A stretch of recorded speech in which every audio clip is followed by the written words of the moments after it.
submit a notification of intent to apply to submit a proposal. So we highly recommend that you submit that notification for any program that you are thinking about doing so that you have the opportunity to do so. If you do not apply for all of them or choose not to apply itself, there is no penalty for that, but we do need to have the notification of what you intend to do based off of the 30th. We will not accept proposals that are not aligned with that notification to apply after that point. Within 10 business days of that intent to apply submission, you will receive a link to a secure file to upload your documents. We will go over that process in just a minute so you know what that looks like. And that's where proposal documents will be uploaded in an electronic form. And then we are asking for one hard copy to be turned into PYN between 9 a.m. and 12 p.m. on Wednesday, September 25th at PYN offices.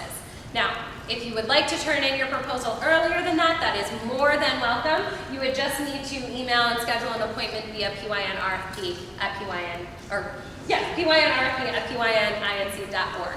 So again, proposal notification to intent to apply the 30th, proposal deadline by the 25th of September before noon, and basically between 9 a.m. and noon at PYN offices. I do want to call out just a nuance for this system as we are more aligning with the larger city systems.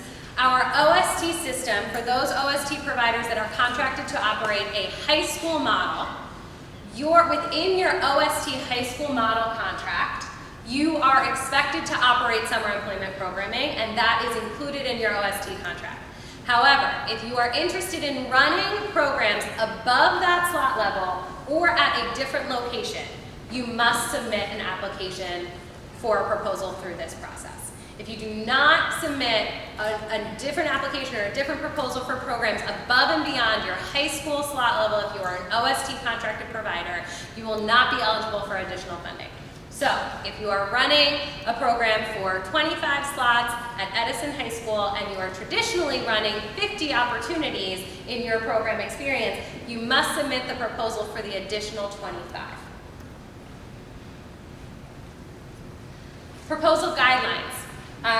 One proposal per program. So if you as an organization are anticipating running a service learning, an internship, and an accelerator, we would be looking for 3 individual program proposals that you are submitting. So it is not all combined into one because each individual program will be evaluated on its own. Proposal narrative must address all sections in the RFP. 1-inch margins, 12-point font, standard. It will include a table of contents, but that is not included in your page count. So the page count is 11, but you can include a table of contents that does not count towards that. And we are asking for pages to be numbered with your organization and program name listed on each page. Letters of support or recommendation are not required, but they are welcome, and that will also not count towards your page count. So if you do intend to include that, you will not have to, that does not count towards your 11. We also recognize that the summer employment programs do split fiscal years. And so we are asking that as you are preparing your budgets, you are looking at a 35%, 65% split. This is a slight change. Traditionally, we've had a 40-60 split.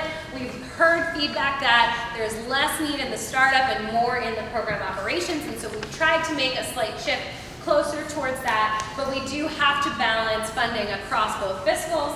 So when thinking about your budgets, think about through February 1 through June 30th as 35% of the overall budget, and then 65% of the budget going from July 1 to September 30th. When you're thinking about the operation of cost per slot, you're really looking at either that 500 for general population of those that are eligible or the 600 priority population.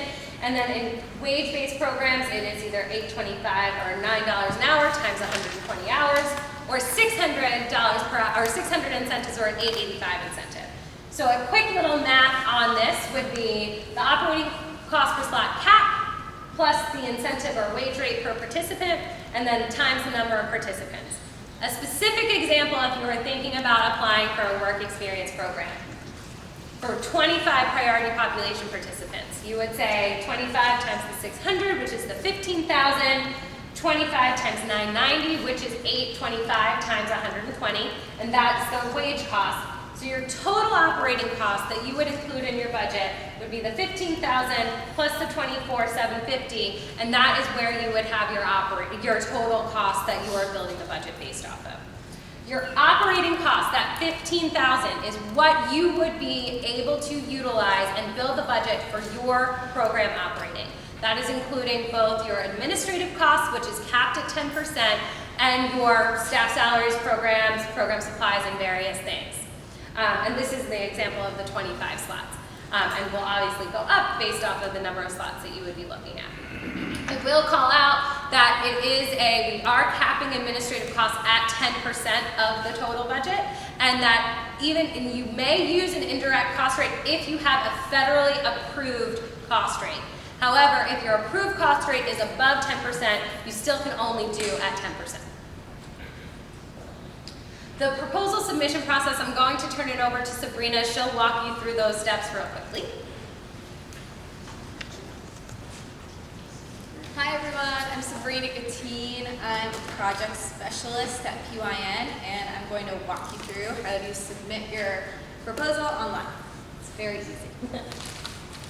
So once you have submitted your letter of intent, you will receive an email from me, and you will get a note just like this. Sabrina's company is my company for this example, and you will simply click here to activate your account.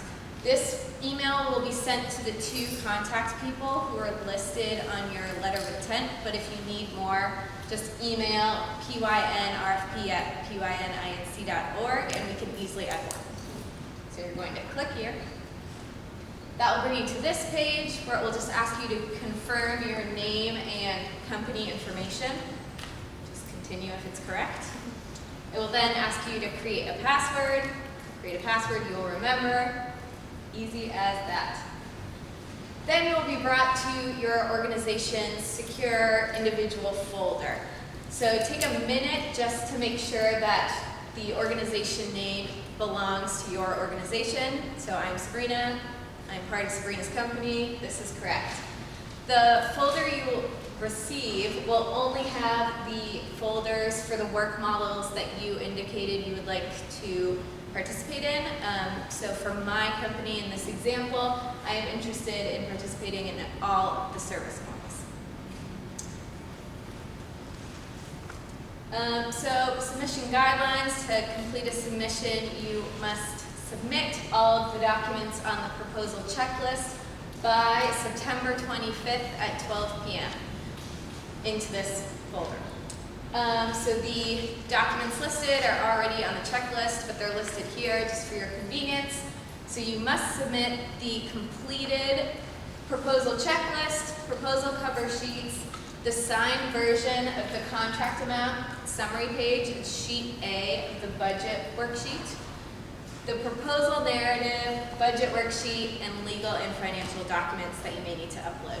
And you'll need to do this for every folder that's in there, so every single work program that you choose to participate in. So for uploading files, in this example, I'm uploading files to the career exposure folder. It's very easy to do. All you need to do is click Browse Files right there, or the plus sign in the upper right corner. Very easy. You can upload multiple files at once, but we do ask that you upload them in the order that is listed on the checklist. And this is what a complete folder will look like. It has all of the documents that I already mentioned. They are titled with Sabrina's company, and in this case, career exposure, because likely you'll have a lot of different versions of these documents.